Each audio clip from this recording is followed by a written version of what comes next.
TCGs have been around for a long time now, and I can say with confidence because to most of my students, I've been around for a long time, and there are definitely TCGs before me. From Magic the Gathering, Pokemon, Yu-Gi-Oh, or even the new One Piece release that people can't seem to find anywhere. If you can think it, or if it's animated, there is probably a TCG for that.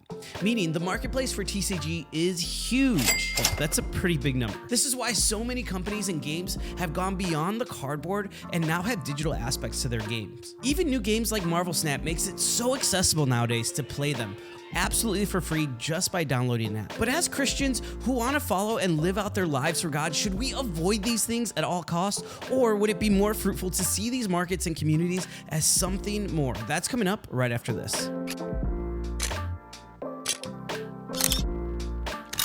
Now, I remember being in middle school when Pokemon exploded onto the school scene and everyone wanted the OG trio of Charizard, Blastoise, and Venusaur. And I remember getting those base sets as gifts from my parents. And right now, seeing the prices these cards are going for, like many of you, wished my parents didn't give my childhood binders away. I share that because I want everyone to understand that I'm not coming at this topic as someone who just doesn't care or get TCGs. The reality is I've collected a lot. I've played in regional tournaments in games like Yu-Gi-Oh! And I've built and played Commander with my friends before. But I've also had friends that have had such strong convictions on this topic that after playing for a while, they actually burned their whole collection and their decks as a way to show their priority is first and foremost to God. Now, there are a lot of different reasons people can give for not playing, and I even put a poll out asking some of you guys where you stood on the topic. So I want to address the most common objections and then give my final thoughts at the end. So make sure to stay tuned to the very end. Now, when it comes to TCGs, the most recognizable one that people think of is Pokemon. Understandably, because it is popular among at least the last 3 generations,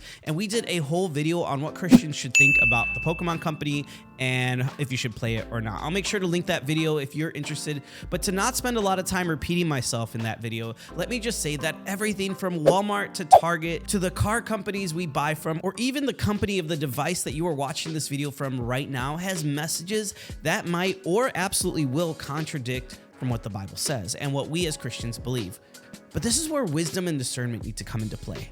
In the case of Pokemon and other TCGs like Magic the Gathering and Yu-Gi-Oh, there is some form of magic in the game or messaging that is clearly not biblical, often having some forms of gods and angels or demons. Because of the family-friendly nature though, and the accessibility and addiction of these games, some might worry and think that this is a gateway drug into concepts and occult-like behaviors. And while I can't speak for all Christians who have interacted with TCGs before, I know from my personal experience that I never wanted to cast a spell in real life or felt that my understanding of who God was or what he required of me was distorted by playing these games. It never made me want to practice another religion, but I understand that this is subjective and based on my personal experience and my understanding and maturity of my faith. To be able to see these things as just a game with no real power to them. But it would be foolish of me to not recognize what problems this might be for others, how this might be a weakness for other people. Because the scriptures give us a clear example of this exact thing when it comes to eating meat that was sacrificed to idols. To the Gentile people, they just saw a great piece of cooked meat ready to be devoured. Nothing wrong with it. But for the Jewish believers and what they had gone through, had a greater sensitivity to the meat and a conviction to not eat it or touch it at all. So where are my motivations then knowing these things? I'll get to that in just a minute, but for now, let's go on to the second objection. The second objection is along the same lines of the addiction aspect I mentioned earlier, that due to the addictive nature of these games, they can become time wasters and you can find yourself spending a lot of resources, both time and money, into this hobby. And the argument is made that you could be using those exact same resources to advance the gospel. People will often quote Paul in places like 1 Corinthians 6:12 and say that even if the TCG isn't a bad thing or have horrible messaging, it's not the greatest way to spend your time. And while all things are lawful for me, not all things are helpful. All things are lawful for me, but I will not be dominated by anything. And honestly, I think this is a pretty good objection. It's something I caution anyone, including myself, that enjoys TCGs on some level to watch out for. It is very easy to get caught up in the hype of a new release or become competitive or completionist, just wanting to complete the set that you have, allowing these things to become the priority over things like your family, other responsibilities, and most importantly, your relationship with God. We don't want to allow these things to dominate our life, like Paul says.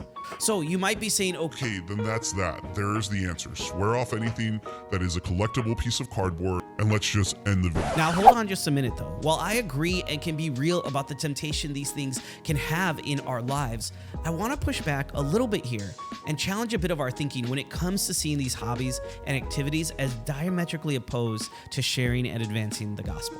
And I'm not saying this as an excuse or to give anyone the liberty and freedom to spend money they don't have or to continue in an addiction that they know they are having, but I say this because in each of these TCGs, there are thriving communities filled with real people who just happen to have a common interest in this. For some, it's the collecting. For others, it's the competitions.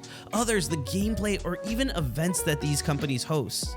Regardless of whatever it is, as someone who has played a lot of games, including TCGs, I can say these communities are pretty great and welcoming and open to newcomers. It's people from all different walks of life, and they love connecting and enjoying and building relationships with others.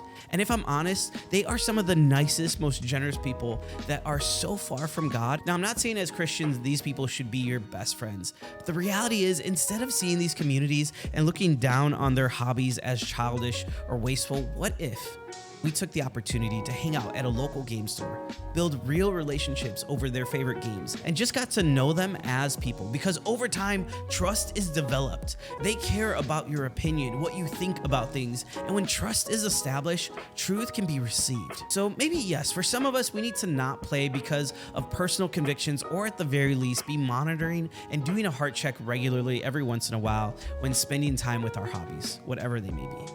But for the rest of us, if you have an interest in a TCG, my encouragement would be to not try to suppress your interest just because you think that the rest of the church might not get it, or just think that it's wasteful. But my ask is that you would pray to God and see how you can use that interest, how you can use that passion to be a light in a dark place, to see these communities as a mission field filled with the unreached and be ready to be sent.